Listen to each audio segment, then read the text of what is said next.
네, 오늘 장 랭킹 5 시작하겠습니다. 오늘은 어떤 키워드에 주목해야 될까요? 두 분의 이야기 지금부터 들어보겠습니다. 헤르메스탁 하창원 본부장, 유진투자증권 챔피언스 라운지 배재현 PB와 함께 할게요. 어서 오십시오. 안녕하세요. 자, 오늘 시장 분위기 감안해서 키워드에 대한 이야기 담아보도록 하겠습니다. 전체 대응을 어떻게 해야 될지 종목에 대한 팁까지 최대한 많은 정보 드려보도록 할게요. 일단 1위부터 5위 이렇게 준비되어 있고요. 5위 열어보겠습니다. 오늘 가장 궁금하실 쪽부터 조명을 해보려고 합니다. 반도체 중심으로 많이 지수 올랐죠. 오늘 반도체 쉬어가면서 전반적으로 하락 흐름 나타납니다. 다만 이 반도체 내에서는 가는 종목, 뚜렷하게 상승 탄력을 보이는 종목, 여전한 그 매기를 가지고 있는 종목군도 있는데요. 그 차별화된 특징까지 잡아볼게요. 먼저 큰 틀에서 접근해 보도록 할게요. 배재원 PB님께 첫 번째 질문을 좀 드려보도록 하겠습니다.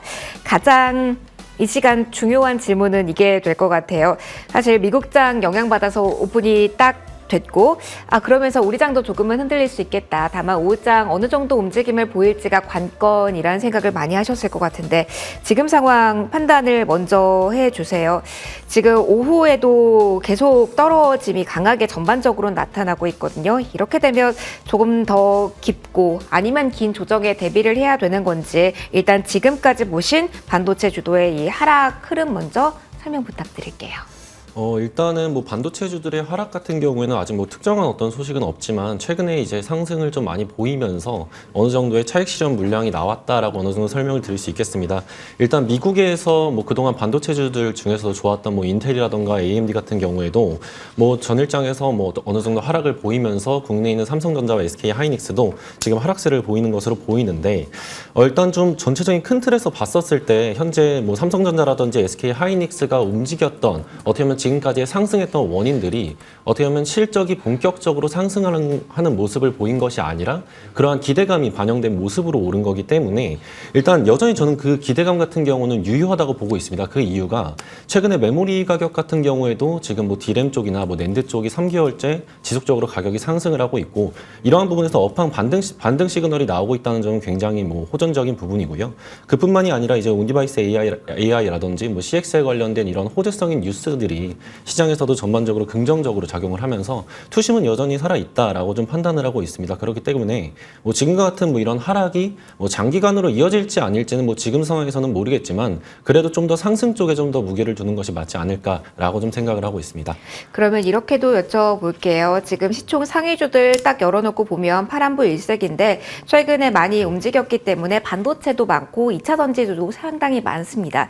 지금 하락폭을 딱 보면은 어떻습니까? 이 2차 전지랑 반도체의 하락 성격이 오늘장만큼은 그럼 비슷하다라고도 볼 수 있는지, 어떻게 보시는지 같이 2차 전지에 대해서도 묶어서 질문 드려볼게요. 네, 일단 반도체와 2차 전지의 뭐 이런 하락세 같은 경우에는 조금은 다르다고 좀 생각을 하고 있는데요. 일단 2차 전지의 뭐 상승 같은 경우에는 제가 지속적으로 반도체랑 비교해서 말씀을 드렸을 때 뭐 업황의 반등의 유무에 대해서 좀 많이 설명을 드렸기 때문에 이 부분은 좀 타치를 하고, 2차 전지 같은 경우에는 뭐 P라든지 Q 이런 뭐 가격적인 상승이라든지 뭐 아니면 뭐 이런 공급량의 증가, 뭐 이런 수요량의 증가가 수반되지 않고 어떻게 보면 좀 뭐 수주 공시로 인한 뭐 단발적인 상승, 이러한 부분들이 좀 더 영향을 많이 받았기 때문에 지금과 같은 하락은 정말 그로 인한 차익 실현 매물이 굉장히 많다라고 좀 말씀을 드릴 수 있는데, 반도체 같은 경우에는 이게 뭐 단순한 뭐 긍정적인 모멘텀으로 올랐다기보다는 정말 밸류에이션 측면에서 충분히 저평가다라는 부분에서 어떻게 보면 투자자분들에게 긍정적인 뭐 시각을 얻었다라는 점에서 저는 그 부분에서 좀 차이가 있다라고 보고 있습니다. 그러면은 얼마나 길어질지 깊어질지는 모르겠지만 이라면서 앞서 반도체에 대한 설명 주실 때 PB님, 그럼 저희가 이해하기로는 반도체에 한해서는 오히려 지금을 기회로 활용을 해도 된다라는 힌트를 주시는 걸까요? 네, 반도체 같은 경우에는 지금을 기회로 활용해도 된다라고 저는 좀 생각을 하고 있습니다. 그렇기 때문에 뭐 지금 진입하지 않고 진입을 시점을 기다리시는 분들 같은 경우에는 지금과 같은 조정에 있어서 너무 무리하게 뭐 들어가기보다는 지금 상황에서 뭐 단기간적으로 뭐 크게 반등을 보이면서 상승 추세를 유지하기보다 어느 정도 조정 기가 어느 정도 이어질 수도 있기 때문에 충분한 기회로 판단해도 된다라고 보고 있습니다. 알겠습니다. 타이밍 잡고 조금 더 끌고 가보도록 할게요. 이번에는 하창한 본부장님께 이어서 가보도록 하겠습니다. 그러면 반도체 안으로 조금 더 들어가 봤을 때 역시 앞서 피비님께서 이야기하신 대로 본부장님도 기회가 될 수 있다는 부분에 동의하시는지도 궁금하고요. 사실 반도체 가운데 오늘도 정말 상대적인 강세를 유지하는 종목군들도 눈에 띄거든요. 어느 쪽에 조금 더 투자자분들의 입장에서는 오늘장에 주목해야 되는지, 가격적인 메리트를 가져가는 곳 아니면 오늘 버텨내면서 상승 추세를 보이는 쪽, 어느 쪽 볼까요? 좀 고민이 많이 되는 부분인데요. 네. 저는 일단은 반도체에 대한 얘기를 정말 길게 말씀을 드렸고, 사실 이제 토픽에서도 많이 좀 골라 많아요, 네. 드렸는데, 일단은 좀 어느 정도 지금부터 접근을 하셨을 때 과연 수익을 보실 수 있는 룸이 얼마나 있을까. 제가 그래서 마지막으로 말씀드릴 때가 오히려 삼성전자, 그때가 삼성전자 7만 원대 초반이었거든요. 아싸리 삼성전자를 보시던지 아니면 소재나 기판 쪽을 보시던지 그렇게 말씀을 드린 게 마지막인데, 뭐 벌써 삼성전자도 8만 원대까지 거의 다 왔다가 지금 좀 눌렸잖아요. 그것도 궁금해요. 그러면 삼성전자는 지금 8만 원 선에 딱 부딪히면서 흘러내렸다라는 걸 돌파를 못했다는 것도 상당한 영향력을 지금 가지는 걸까요? 근데 사실 만약에 미국장이 인텔이나 뭐 SMR 이런 이슈가 없었다면은 오늘 트라이를 했겠죠. 네. 8만 원 트라이를 했겠고 뭐 돌파가 됐을 것 같아요. 지금 기세라면은. 근데 이제 아시다시피 8만 원이 넘어갔을 때부터는 좀 상당한 매물 부담이 생기기 시작을 하거든요. 그러면 이제 룸으로 열어놨을 때 뭐 8만 5천 원 정도를 저는 보고 있는데, 뭐 사실 9만 전자, 10만 전자 가면 너무 좋겠지만 뭐 그게 되려면 정말 이제 디램과 낸드 단에서의 정말 턴이 나와서 이런 실질적으로 숫자가 보여야 되지 않을까라고 보고 있거든요. 그런 게 아니라면은 좀 쉽지 않을 거라고 생각을 하고 있는데, 그렇게 친다면 가져갈 수 있는 퍼센테이지가 6%, 이제 하락으로 볼 수 있는 퍼센테이지는 뭐 상당히 좀 크게 열릴 수가 있겠죠. 그래서 그런 관점에서 본다라고 했을 때 반도체는 좀 이제 버스가 많이 지나가고 있다라고 보시는 게 맞지 않을까라고 보고 있고요. 차라리 지금 시점부터 뭔가 지금 이제 현금이 굉장히 많으시다라고 한다면 뭐 물론 지금 아직까지 단연 주도주는 반도체입니다. 근데 이제 후순위로 들어가기에는 좀 많이 늦었다라는 생각이 들고요. 저는 뭐 연말에도 좀 상당히 많이 강조드렸고 뭐 며칠 사이에 이제 대형주들이 많이 올라가긴 했습니다만 여전히 바이오 쪽에서 대형주를 보시던지 아니면은 뭐 임플란트 쪽도 덴티움이 지금 은근슬쩍 이렇게 많이 올라왔거든요. 그러니까 좀 약간 나름대로 산업군 쪽에서 대형주들이 좀 바닥권에 있는 종목군들이 좀 많이 올라오고 있어요. 최근에 방산이라든지 뭐 항공우주 쪽, 뭐 위성 쪽도 지금 최근에 굉장히 기조 좋죠. 그러니까 이런 쪽처럼 눌려있다가 올라오는 쪽을 노리시는 게 저는 조금 더 낫지 않을까라는 생각이 들어서 반도체를 너무 후발로 접근을 안 하셨으면 좋겠다라는 생각이 듭니다. 왜냐하면 이미 뭐 몇 달 전부터 계속 반도체를 많이 말씀을 드렸기 때문에 어느 정도 많이 올라온 위치에서 굳이 보실 필요가 있을까? 이제 금리 인하가 넘어가면서 이제 성장주 쪽으로도 좀 관심이 많이 갈 수 있기 때문에 뭐 굳이 보신다면 여전히 대형주를 보시는 게 맞죠. 삼성전자, 하이닉스 그리고 소재기판 쪽으로 보시는 게 맞고요. 그게 그 부분에서도 좀 사실 가격대가 많이 올라왔기 때문에 아예 정말 이렇게 하루 정도 조정 나오는 게 아니라 뭐 가격이 고점 대비 한 15% 조정이 나온다거나 그 정도의 눌림이 아니라고 한다면 지금은 접근하시기엔 좀 늦었다라는 판단이 듭니다. 그럼 반도체가 워낙 세부적으로 투자 아이디어를 가지고 계신 분이 많으실 것 같아서 지금 구간에서 보유자 영역에서의 대응법도 궁금합니다. 오래 기다렸지만 반응 없었던 HBM은 어떡할지, 그러면서 오늘도 CXL 관련주는 오름세를 보이거든요. 여기에 대해서도 무언가 결단이 필요할지 좀 더 세분화해서 팁을 주신다면요. 일단은 HBM 같은 경우는 뭐 어쨌든 AI가 핫해지면은 뭐 자연스럽게 HBM은 가는 부분이어서 저는 뭐 기간 조정이라고 봅니다. 왜냐면 우리가 주식을 할 때 상당히 좀 마음이 급해지는 게 뭐 한 달 정도만 쉬어도 뭐 시장에서 벌써 잊혀졌다 이런 얘기를 하거든요. 근데 뭐 지금 반도체의 기조 자체가 일단 AI에 굉장히 포커스가 되어 있는데 그렇게 진행이 됐을 때 지금 데이터를 수집을 해야 되는 기간이잖아요. 그런 부분에서 HBM은 단연 빠질 수가 없죠. 그렇기 때문에 좀 어느 정도 단기적으로 많이 올라왔기 때문에 거기에 따른 좀 기간 조정이라고 보시는 게 좋을 것 같고요. 또 관련된 상품들이 많이 나오면 그쪽이 또 먼저 치고 가지 않을까라고 보고 있고요. 오히려 온디바이스 AI나 뭐 CXL 요즘에 3C라고 해서 좀 기사도 많이 나왔는데 뭐 침례 쪽도 마찬가지고 그런 쪽이 사실은 조금 더 뭐 25년, 26년 넘어가야지 실질적으로 실적이 좀 상당히 나올 수 있는 부분이라고 전 개인적으로 생각을 하고 있거든요. 그래서 오히려 조심을 해야 되는 부분은 그쪽이라고 보고 있고요. 만약에 지금 좀 핫하게 움직였었던 쪽에서 아마 다시 움직이게 된다면 HBM 쪽이 가장 좀 강하게 움직이지 않을까라고 생각하고 있습니다. 그렇다면 HBM이란 키워드를 꺼내 주셔서 다시 한번 지금 딱 시점에서 추가 매수도 많이 생각하실 것 같아서 여기에 대한 좀 분명한 답변을 한 번 더 확인 받아보고 싶습니다. 그러니까 그러면 제가, 삼성전자, SK, 네네. 하이닉스는요?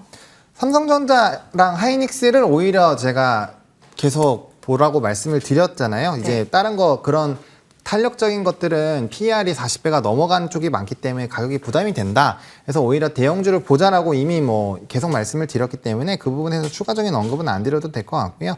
HBM 쪽 같은 경우는 뭐 지금 워낙 가격적으로 변동성이 좀 적은 상황이어서 보셔도 되기는 하지만 저는 지금 굳이라는 생각이 들어요. 그러니까 반도체라는 섹터 자체가 이미 작년에서 올해로 넘어오면서는 조금 늦었다라는 판단이 들거든요. 그래서 너무 윗자리에서 잡으면 남들이 차익할 때 대응을 하기가 굉장히 어렵습니다. 그래서 지금 이미 축제가 굉장히 거의 끝판왕까지 온 상황에서 굳이 무리하게 보실 필요가 있을까? 그러니까 영원한 것은 없잖아요. 반도체가 좀 강했을 때는 잠시 이걸 못 잡았으면 놓아두시고 좀 다른 기회를, 다음 기회를 노리시는 그런 좀 차분한 기다림도 투자를 하실 때는 상당히 좀 도움이 되지 않을까라는 생각입니다.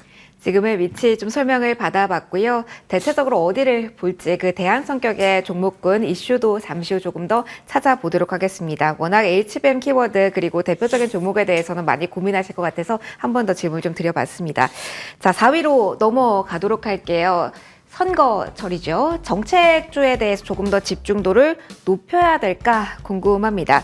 배재원 PB님께 이 저출산 관련해서 이야기 먼저 시작해 보도록 할게요. 사실 어제도 출산 교육 쪽 조금 움직이긴 했는데요. 오늘 출산 키워드가 정말 강하게 움직임이 나오고 있습니다. 오늘 저출산 정책에 따라 이 수혜 기대감 오른 종목 대표적으로는 아가방 컴퍼니의 상한가 이 흐름이 유지되는지를 봐야 될지 지금 자리에서 4월 총선 때까지 어떻게 정책주에 대한 시선 볼지 궁금합니다. 어떤 팁 주실까요? 네, 일단 뭐 새해가 되었을 때 뭐 대통령의 뭐 연설이라든지 이런 회의 때 어떤 이야기를 하는지 뭐 정책에 대해서 얘기를 할 때 이렇게 수급이 오가는 경우가 되게 많은데 일단 뭐 아가방 컴퍼니라든지 뭐 오늘 뭐 상승을 하고 있는 꿈비라든지 삼성출판사 뭐 이런 종목들 같은 경우에는 뭐 지금 어떻게 보면 큰 시세를 한번 줬잖아요. 근데 뭐 지금과 같이 뭐 장이 뭐 삼성전자도 그렇고 SK 하이닉스도 그렇고 하락하는 뭐 모습을 보이고 전체적으로 뭐 지수를 이끌어가는 종목들이 좀 이렇게 뭐 하락세를 보인다면 이렇게 기회가 오는 경우가 있습니다. 근데 저는 이렇게 저출산 관련된 이야기를 했었을 때 로봇 쪽 이야기를 좀 많이 했었어요. 근데 로봇 쪽을 왜 더 이렇게 저출산 관련된 부분에서 좀 더 부각해서 봐야 되냐라고 봤을 때 일단 로봇 기업 같은 경우에는 뭐 대기업의 인수라든지 뭐 아니면 시장의 점유율의 확대, 뭐 정부 정책에 대한 이런 움직임 이런 부분에 있어서 어떻게 보면 실체가 좀 더 명확하다고 좀 생각을 하고 있습니다. 현재 뭐 밸류에이션 단에서는 솔직히 말씀을 드릴 수 없는 게 아직은 뭐 흑자를 보고 있는 기업이 아니라 일단 매출이 성장을 하면서 나중에 향후에 뭐 실적 뭐 적자를 뭐 탈피를 해서 흑자에 대한 기대감이 있는 이런 로봇 쪽을 좀 보는 것이 좀 더 맞다고 생각을 하고 뭐 아가방 컴퍼니라든지 뭐 꿈비 이런 종목들 같은 경우에는 그래도 먼저 진입을 한 이런 투자자들에게 뭐 이미 기회가 왔고 이미 어느 정도의 차익 실현이 나올 거라고 좀 생각을 하고 있기 때문에 저출산에 대해 좀 더 관심이 있다면 로봇 쪽을 보는 것이 어떨까 좀 생각을 하고 있습니다.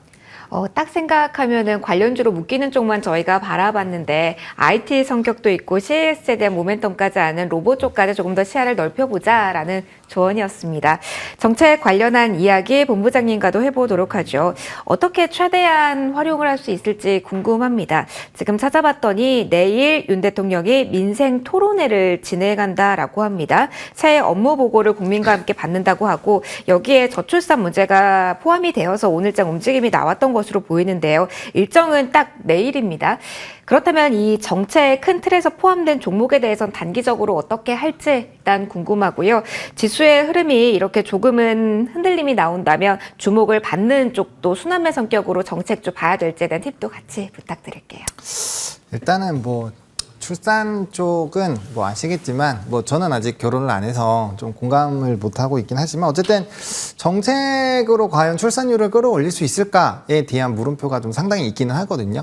일단은 기사들을 좀 보셨을 때는 일단 첫 번째가 집값, 두 번째가 이제 교육비가 이런 출산에 지대한 영향을 미친다라는 뭐 연구 보고서도 나왔다라는 얘기가 있는 상황이고요. 그리고 우리나라에서 사실 출산이 지금 거의 최저로 내려와 있는 상황이고 이대로라면 이제 뭐 인구가 뭐 3천만, 뭐 2,500만까지 줄어든다. 뭐 이런 얘기들이 나오고 있거든요. 그리고 지금 이제 새로 태어난 친구들 같은 경우는 인서울도 그냥 할 수 있다. 뭐 이런 얘기들이 많이 나오고 있는 상황인데, 그러니까 이게 근데 사실 뭐 이런 돈적인 부분이 상당히 크겠죠. 그런 정책적으로 정말 할 수 있다라면 좋겠고, 오늘 또 기사가 나온 게 인천 쪽에서 새로 태어난 아이가 이제 1억을 받는다. 1호 아이가 태어났다. 이런 얘기들도 있긴 한데, 그런 이제 수많은 아이들이 과연 태어났을 때 그런 정책을 정말 뭐 1억, 2억, 3억 이렇게 줄 수 있을까에 대한 물음표가 사실 좀 있거든요. 그래서 단기적인 부분으로 일단 보시는 게 맞지 않을까라고 좀 정리를 드리겠습니다.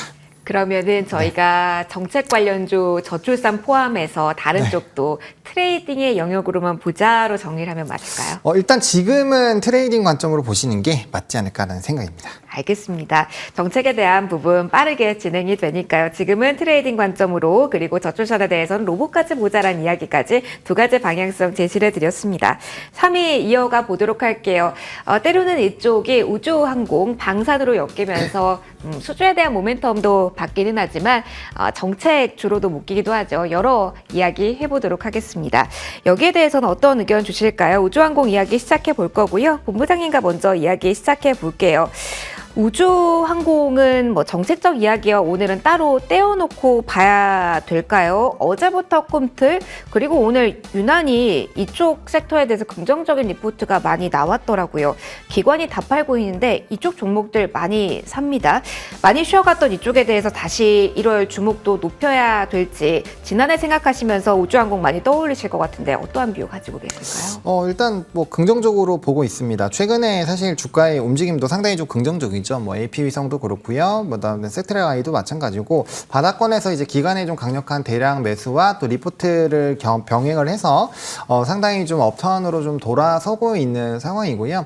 아시겠지만 저궤도 위성이 사실 작년에도 좀 상당히 많이 쏘아 올려주면서 우리나라 AP 위성부터 시작해서 이런 부품사들의 실적이 상당히 좀 많이 좋아졌습니다. 실질적으로도 수주도 많이 나타났고요. 그다음 스타링크나 원앱 관련된 이슈도 작년 하반기부터 계속적으로 좀 있었죠. 그래서 앞으로 우리가 미래 산업들을 좀 보시더라도 이쪽은 좀 핫해질 수밖에 없고 특히나 이제 저궤도 위성을 보셨을 때는 뭐 더 많이 쏘아 올리지 않을까라는 생각이 들거든요. 그래서 그런 부분에서는 앞으로도 좀 기대감을 가져보셔도 좋을 것 같고 특히나 뭐 한국항공우주 같은 종목 같은 경우를 보시면 수급적인 부분이 상당히 좋아요. 그래서 사실 오늘 토픽으로 고를까도 좀 고민을 했을 정도로 사실 수급도 괜찮고 뭐 실적에 대한 기대감들도 상당히 좀 높아지고 있는 상황이고 또 항공 쪽이 특히나 우주 쪽이 우리가 미래 먹거리로 상당히 좀 부각이 많이 되고 있고 앞으로 이런 뭐 이제 AI 쪽에서 자율주행으로 넘어가더라도 이쪽이 다 연관이 있을 수밖에 없거든요. 그래서 그런 부분에서 향후 성장성도 상당히 높다라고 보여지고 있는 상황이어서 저는 개인적으로 긍정적으로 보고 있다 정도로 정리를 드리겠습니다. 그러면은 이 안에서 대장주격 종목을 공략한다라고 했을 때 본부장님 네. 가격적인 메리트를 굳이 볼 필요는 없고 앞으로에 대한 수주 실적을 조금 더 수급상으로 민감하게 받아들일 수 있는 쪽을 보는 게 맞다라는 의견이실까요? 그렇죠. 그러니까 지금 이제 가격적인 메리트를 논하기가 좀 쉽지 않은 게 뭐 좀 가벼운 종목군들, 그러니까 뭐 대표적으로 조금 더 가벼운 뭐 AP 위성이라든지 뭐 세테라이 같은 종목군들 보시면 한 최근 일주일 한 7거래일 이내에 주가가 이미 많이 올랐어요. 그러니까 가격적인 메리트를 얘기할 수 있는 구간이 이미 좀 넘어섰다라고 보시면 좋을 것 같고 특히나 오늘 거래량 동반한 이제 리포트에서 좀 급등이 나왔거든요. 그래서 그런 것들보다는 이제 외국인과 기관의 좀 수급이 지속적으로 들어오고 그다음에 실적에 대한 향후 전망성이 상당히 좀 튼튼하고 성장성이 보이는 이런 기업들 물론 AP 위성도 마찬가지로 그런 기대감이 상당히 높기 때문에 시장에서 주목을 받는 거고요. 그래서 이런 실질적으로 이어질 수 있고 실적이 턴을 하고 있는 그런 기업들 위주로 보시는 게 맞지 않을까라는 생각입니다. 알겠습니다. 우주항공에 대해서 배재원 PB님의 의견도 이어서 들어보도록 할게요. 사실 우주항공하면 방산으로 봐야 되나요? 아니면 스타링크 관련된 키워드로 봐야 되나요? 라는 질문을 제가 여러 번 드리기도 했는데요. 제 기억이 맞다면 지난 가을에 우주항공 관련해서 위성 인터넷에 포커스를 맞춰서 이쪽에서 투자 아이디어를 확보해보자라는 조언을 주셨던 것으로 기억을 합니다.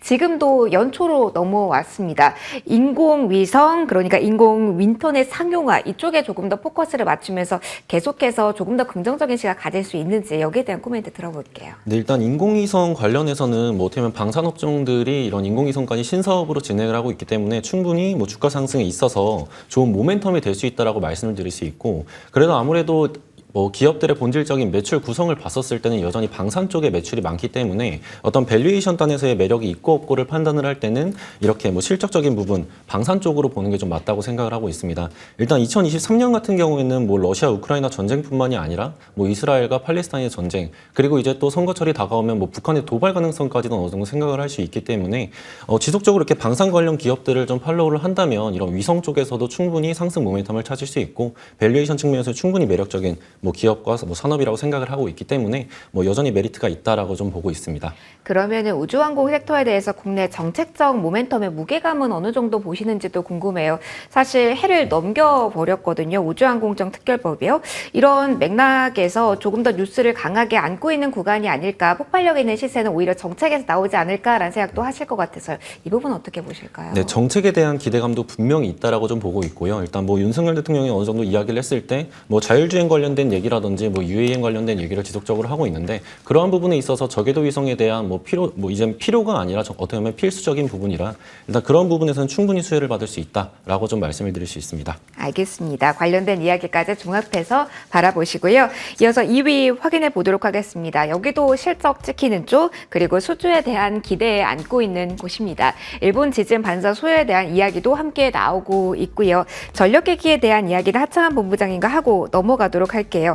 본부장님, 전력기기도 앞서 확인해봤던 우주항공과 마찬가지로 실적 수주로 설명이 될 수 있는지. 그런데 사실은 오늘 LS그룹주는 빠지고 어찌 보면 조금 더 탄력성 좋은 쪽만 움직여서 이걸 어떻게 봐야 되나 생각도 들거든요. 조정은 충분히 받은 구간, 메리트 지금 많이 생겨난 위치일까요? 근데 이제 뭐 이거 먼저 좀 짚고 넘어가고 싶은데요. LS 일렉트릭은 지금 변압기 쪽으로 같이 엮으시면 안 됩니다. 왜냐면 이쪽은 LS그룹은 2차전지랑 엮여서 급등이 나왔었던 전례가 있기 때문에 지금 펀더멘털 사항으로 가는 종목군들이랑은 조금 별개로 보셔야 돼요. 왜냐하면 그 수급 자체가 거래량 동반해서 다 빠지지 않으면은 이제 본래 그 부분이 반영되기가 쉽지가 않거든요. 왜냐면 올라가려고 하면은 이제 좀 발목 잡혀 있는 분들이 다 매도를 하실 거기 때문에 그 부분에서의 좀 차이는 있다라고 좀 먼저 말씀을 드리고 싶고요. 또 조정이 나온 쪽과 조정이 나오지 않은 쪽이 있어요. 사실 뭐 HD 현대 일렉트릭 대장주죠. 해당 종목 같은 경우 오늘 장중에 12% 올라가서 9만 원까지 올라갔고요. 이거는 이제 연중 최고점 9,800원 대비했을 때 한 1% 정도밖에 차이가 안 되는 가격대까지 와 있습니다. 물론 뭐 단기적으로 한 10% 정도 좀 조정이 나오긴 했지만 뭐 이평선 자체를 크게 깨지 않고 가고 있는 상황이어서, 물론 이제 재룡전기라는 좀 소형 종목은 고점 대비했을 때 좀 조정이 한 30% 정도 나왔죠. 그래서 이렇게 눌림목 매수가 가능한 종목도 있고요. 아니면 고가 라인에서 계속 움직이는 종목군들이 있는데, 일단 저는 인프라 투자주는 계속적으로 보시는 게 맞다라고 먼저 정리를 좀 드리고 싶습니다. 그러니까 정책이나 이런 뭐 대선에 대한 이슈가 아니더라도 사실 그러니까 북미 지역만 보더라도 사실은 변압기 쪽은 더 갈 수 있다라고 생각을 하고 있거든요. 왜냐하면 25년, 40년 노후 변압기들 엄청나게 많이 있는 상황이고, 요 이제 변압기에 대한 슈퍼 사이클 자체가 10년 만에 왔습니다. 그래서 제가 작년 한 4월, 5월 달부터도 계속 이제 변압기 쪽을 토픽으로 좀 언급을 드렸었던 좀 기억이 있는데, 어쨌든 요쪽 같은 경우는 실적 베이스로 가는 쪽이고요. 또 재룡전기 같은 경우도 배당 성향을 굉장히 좀 크게 높여주고 있거든요. 그러니까 실적이 잘 나오니까 그런 환원 정책들도 좀 나오고 있는 상황이고, 이 기조가 이슈가 단기간에 꺾이기가 힘들다라는 점, 그리고 25년부터 신재생 에너지들이 좀 폭발적으로 움직임이 나올 겁니다. 물론 올해 대선이 미국에 있기 때문에 거기에 따라서 약간의 뭐 이런 신재생 에너지들이 출렁거릴 수 있지만, 전쟁이라는 이슈가 있기 때문에 에너지 자립도를 위해서는 뭐 재생에너지, 특히 유럽이나 이런 쪽은 진행을 할 수밖에 없거든요. 그런 관점에서 보더라도 변압기에 대한 수요가 나오지 않기가 어렵다. 게다가 뭐 사우디나 인도 쪽에서도 변압기에 대한 수주들이 계속적으로 나오고 있기 때문에 뭐 이런 네옴시티도 마찬가지고요. 이런 좀 대도시 뭔가 인프라 관련된 이슈가 지금 있는 것만으로도 사실 충분히 움직일 수 있는 상황인데, 대선 쪽으로 보시더라도 인프라는 이 미국 쪽에서는 양쪽 다 나와 있는 상황이어서 뭐 전반적인 모멘텀 자체가 죽기는 좀 쉽지 않다라고 생각을 하고 있습니다. 가장 수주에 대한 모멘텀 가득하다라는 부분을 주목해 주셨습니다. 제약바이오 짧게 보고 키워드 정리 마무리하도록 하겠습니다. 제약바이오에 대해서는 오늘 쉬어간다, 그런데도 괜찮냐라는 질문을 짧게만 답고 넘어가도록 할게요. 피비님, 제약바이오 오늘 뭐 셀트리온 제약 쪽 그리고 셀트리온 연결고리 있는 쪽은 강하지만 쉬어가는 쪽도 뚜렷하게 보입니다. 그럼에도 그 추세는 흔들림이 없다 라고 마침표 찍어서 단언할 수 있을지 궁금합니다. 의견 들려주실까요? 네, 여전히 제약바이오 관련된 뭐 상승 추세는 유효하다라고 좀 생각을 하고 있습니다. 어떻게 보면 뭐 최근에 매크로적인 환경이 어느 정도 개선이 됐고, 최근에 뭐 1월에 예정되어 있는 JP모건 헬스케어 컨퍼런스 같은 경우에도 여전히 기대감이 유효하다고 생각을 하는데요. 하지만 뭐 JP모건 이 헬스케어 컨퍼런스에 참여한다고 해서 무조건 오르는 게 아니라, 그건 단순하게 일단 만남의 장이 시작이 되는 거고, 이후에 지속적으로 뭐 기술 이전이라든지 이런 가능성 있는 기업들은 꾸준히 팔로우를 해야 된다는 점 좀 명시해야 될 것 같고, 여전히 뭐 상승세를 잘 보이고 있는 뭐 셀트리온 관련된 기업들, 그다음 뭐 삼성바이오로직스 이렇게 좀 이익 레벨이 있는 기업들에 좀 더 주목을 한다면 그래도 상승 추세는 여전히 유효할 것이라고 좀 판단을 하고 있습니다. 선별적으로 접근을 해야 되겠지만 추세 자체는 유효한 구간이란 진단까지 받아봤습니다. 키워드 정리 이쯤에서 마무리하고요. 원픽 받아보도록 하겠습니다. 배재영 PB님께서 원픽 가져와 주셨습니다. 바로 소개시켜 주실까요? 네, 제가 오늘 갖고 온 기업은요, TLB라는 기업입니다. 일단 TLB 같은 경우에는 뭐 PCB 전문 기업으로 최근에 뭐 삼성전자라든지 SK 하이닉스의 CXL 개발에 참여했다라는 좀 소식이 전해지면서 주가가 좋은 흐름을 보이고 있습니다. 뭐 최근에 온디바이스 AI도 그렇고 뭐 CXL도 그렇고 현재 반도체 관련해서 뭐 상승세를 좀 주도했다라고 할 수 있는 부분인데, 일단 이런 CXL이 양산이 시작이 된다면 TLB가 좀 보유하고 있는 CXL 관련 모듈 매출도 증가할 것으로 예상이 되기 때문에 뭐 지금과 같은 상승 추세가 지속적으로 좀 이어지지 않을까 하는 기대감에 지금 종목을 갖고 왔고요. 일단 목표가는 36,000원, 그리고 손절가는 29,500원으로 잘 대응해서 가져가면 좀 좋을 것 같습니다. 알겠습니다. 목표가, 손절가 다시 한번 확인해 주시고요. 저희 랭킹5는 여기서 오늘 마무리 짓도록 할게요. 헤르메스 하창한 본부장, 유진투자증권 배재원 PB 두 분과 함께 시간 만들어 봤습니다. 소중한 말씀 고맙습니다. 감사합니다.